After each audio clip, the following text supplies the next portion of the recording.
Welcome to the debate.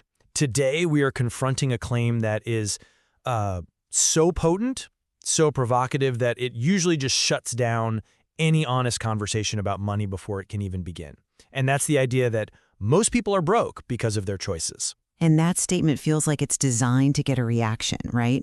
Precisely because, as our source material notes, money is very rarely just economic. I mean, it gets tangled up in identity and power, security, and just these deep-seated fears.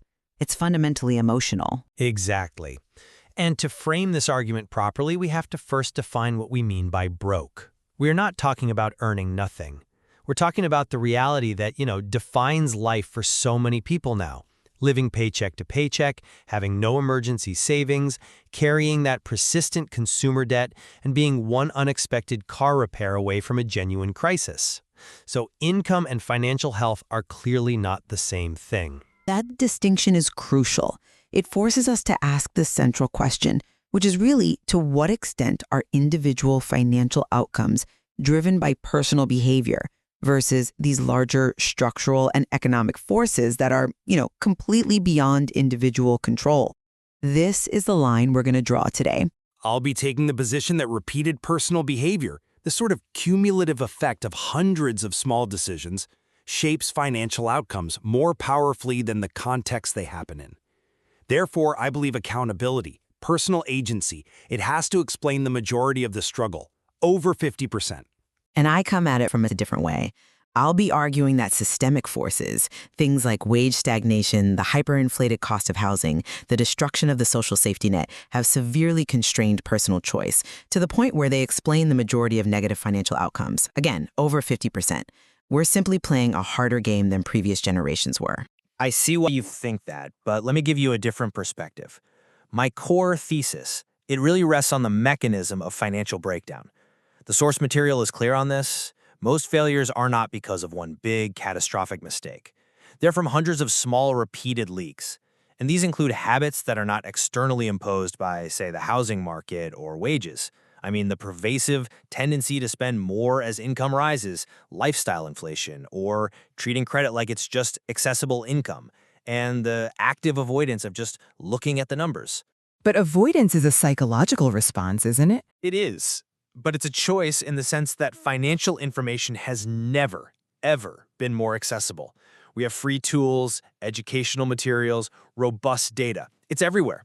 And yet many people actively avoid learning because learning forces a confrontation with, uncomfortable truths and bad habits. At some point, lack of knowledge stops being innocent, and I would argue it becomes neglect. That's a strong word, neglect. Well, consider this. If a person has access to 3 free, government-backed financial literacy programs, or even just 3 popular books on budgeting and refuses to open them for 2 years, that isn't ignorance anymore. That is an active choice not to confront the facts of their situation. If you are consistently making emotional purchases to cope with stress, that is a behavioral pattern of emotional regulation, regardless of the local wage structure. I respect the focus on individual agency. I do. But the premise that behavior explains over half of the struggle, it just ignores the dramatically changed playing field. We have to ground this in data. Look at the shift over the last 40 years.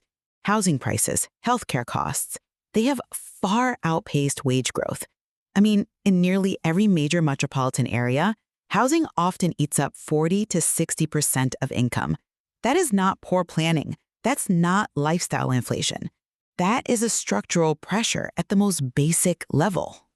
Okay, I acknowledge the pressure. No one is denying that housing costs are a massive constraint. But how does that translate to the majority of the struggle? If the pressure is external, why does failure happen so differently for people who are facing that same external pressure? It translates through the systematic elimination of margin. Margin is that buffer, the extra money, the time, the energy that lets you absorb a shock. And when 60% of your income is structurally obligated before you even buy food or gas, you lose all economic resilience. This means one emergency, a car repair, a sick kid, it becomes immediate high-interest debt. The destruction of margin makes even intensely consistent, disciplined effort ineffective, or at best, it yields these tiny returns. So I have to ask, does personal responsibility still apply when the economic framework actively prevents you from having any margin for error? That's a fair point, but I think you're missing the scale of discretionary behavior even within that constraint. So if two people face the exact same structural constraint, let's say both are earning the median wage, both paying 50% in rent, why do their outcomes still vary so widely? The difference is that consistency beats intensity. The people who progress, they avoid disaster, they delay non-essential upgrades, and they actively redirect that tiny surplus. So if two people earn the same and one progresses, doesn't behavior have to matter more than context in explaining that variance? I'm not sure I can accept that premise without challenging your definition of choice. I mean, is it fair to call something a choice when the realistic alternatives are, skipping medication or working 80 hours a week just to maintain a baseline that's already unsustainable? When your options are desperation and more desperation, that is constraint, not free choice. You are asking for an intensity of discipline that can only yield fractional returns, and that tiny return is instantly wiped out by one structural event. So name one. Okay, let's make this concrete. Name one behavior change that would allow a single parent earning the median wage, which is, around $55,000 now, to save the 20% down payment for a median price home, which now often exceeds $400,000, within 5 years. I mean, do the math. You would have to save $80,000 in 5 years. That's $16,000 a year. The behavioral change simply does not scale to meet the structural requirement. The gap is just too large to be solved by cutting out lattes. That's a rigorous challenge, but I would point to the behavior of career choices and adaptability. Choosing work solely based on comfort or passion rather than market demand and scalability is absolutely a choice that leads to financial strain. And what about the discipline of increasing your income through skill stacking, negotiating, starting a side hustle, rather than just accepting the baseline? That is behavior, and it's the primary way those who progress under constraint manage to do it. But let's shift focus because you mentioned the pressures. And they don't just affect the bank account, they impact the brain. We need to talk about the hidden cost of poverty. Cognitive load. Yes, I welcome that shift because I argue against this moralizing language around poor financial decisions. Chronic financial stress, that constant state of just firefighting, it fundamentally reduces your executive function, the part of the brain responsible for long-term thinking, impulse control, emotional regulation. This is not laziness, this is measurable biology. When a person is constantly juggling immediate crises, their mental bandwidth, their cognitive load, is just depleted. Making good choices, like budgeting 6 months ahead, becomes inherently harder for someone who is poor than for someone who is wealthy, regardless of willpower. See, I'm not convinced by that line of reasoning because it risks infantilizing adults when it comes to money. While I accepted stress as a constraint, we have to ask, at what point does explaining hardship turn into just protecting bad habits? Disciplined people, even under immense stress, still manage to execute one crucial behavioral skill. They pause before spending. They separate their immediate feelings from their long-term financial goals. The issue isn't capacity, it's emotional regulation. Spending to self-soothe, seeking comfort when you're stressed or feeling deprived, that is a choice about how you deploy your funds. But this ignores the role of shame. Shame is a huge amplifier here. I mean, how does shame affect financial decision-making? The shame that comes from realizing you are constantly behind, that you're failing. It reinforces avoidance. You avoid confronting the numbers, you don't open the bills, which only deepens the problem. That leads to more stress, which increases the cognitive load. It's a guaranteed negative feedback loop.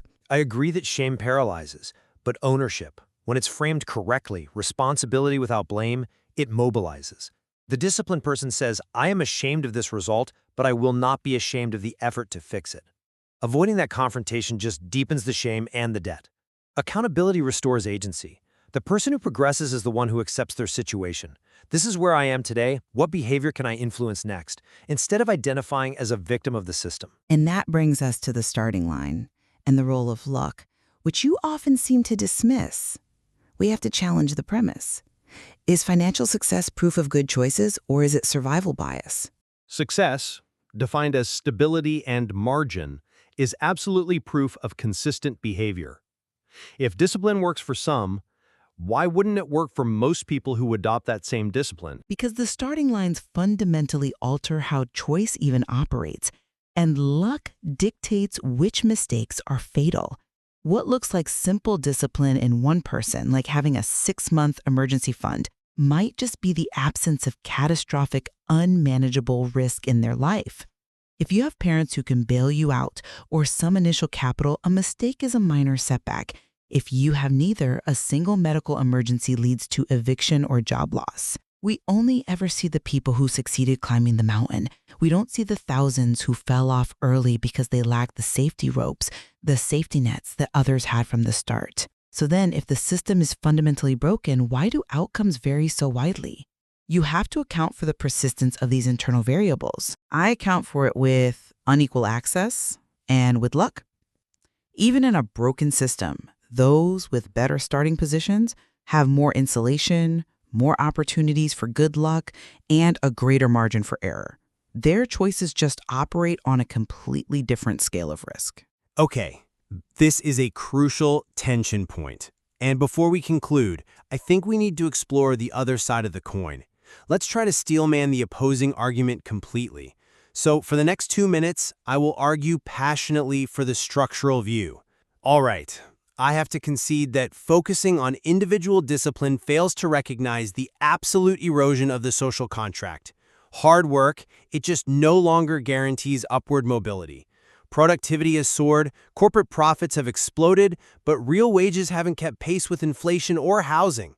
This systemic betrayal means that even if an individual makes every correct choice, they budget rigorously, they avoid all debt, the external economic reality often just caps their potential and erodes their motivation.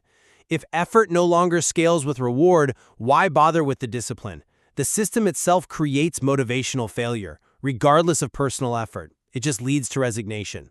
And now I'll steelman the agency argument. Okay. While those systemic pressures are undeniable, we have to look at how modern consumer culture has aggressively capitalized on poor personal habits. Debt has been entirely rebranded as convenience. Buy now, pay later schemes, high-interest financing, subscription models, they all allow instant gratification before you've even earned the money. This means too much of what people earn today already belongs to the past, and that fundamentally hinders stability. This behavioral choice, consuming before earning, is a self-imposed systemic failure that no government regulation can fix because the individual has willingly signed away their future income. The problem isn't that people can't afford things, it's that they insist on affording things they cannot afford yet. That reset, I think, underscores the painful complexity here. It's clear that the most honest framing is that many people are stuck due to a combination of intense systemic pressure and repeated personal decisions. The core tension is not about finding consensus, but distinguishing between blame, the idea that you deserve this, and responsibility, which is the question, what can you influence next? Exactly. And responsibility is a path toward action, whereas blame just paralyzes. We can't ignore the context that makes life harder, but we also can't deny that people facing similar difficulties do achieve different results through emotional regulation and consistency. So we'll leave the listener with this final challenge, focusing again on that core statement. Most people are broke because of their choices. Is this statement more dangerous when believed by people who are successful or by people who are struggling? I firmly believe it is more dangerous when believed by people who are struggling. If a person who is already facing these intense structural headwinds, low wages, high rent, if they believe their difficult situation is solely due to their own moral or behavioral failure, it fosters a deep resignation. This belief allows victimhood to just solidify into identity, and it removes the very agency needed to make the small, consistent changes we both agree are necessary. The internalized belief itself creates a psychological paralysis that makes escape feel impossible. I have to disagree fundamentally. I think it is more dangerous when believed by people who are successful. When the successful internalize this belief, it's then used to dismiss structural suffering, to justify gross inequality, and to silence any legitimate critique of the economic system. It absolves broader institutions and powerful interests of their responsibility to maintain a fair structure, and it allows economic arrogance to masquerade as logic. It justifies continuing the very policies that reduce margin for everyone else. So the consequence of the idea defines its danger then. Indeed. Ideas should be judged not only by their accuracy in a vacuum, but by their consequences out in the world.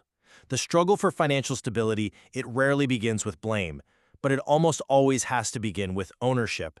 An ownership that must be leveraged against a deeply complex and, yes, a very uneven reality.